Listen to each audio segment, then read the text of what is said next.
Well, for many years, the illusion has been that, you know, all we Māoris are the ones that rob the cars or have stolen cars on their lawns. We're the ones in the gangs. We're the ones that are drinking smoking dope, drinking beer. These are some of the illusions that we carry. But there's more to Māori than just that.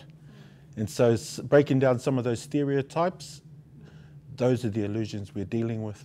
And yeah, there's a whole lot of stuff. I mean, there's more than just those illusions.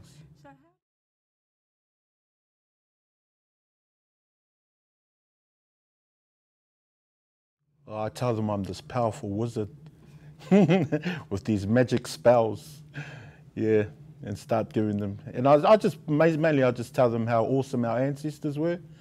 I just talk a lot about, you know, how organised we were, how we paid a lot of attention to detail, how we looked after our families, how we never swore. I mean, Māoris, we did fight, but that's not what I'm talking about. We're not talking about wars.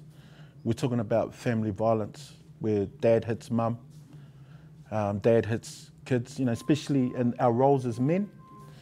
Yeah, that's the stuff I talk to the kids about. I talk about the awesomeness of our ancestors.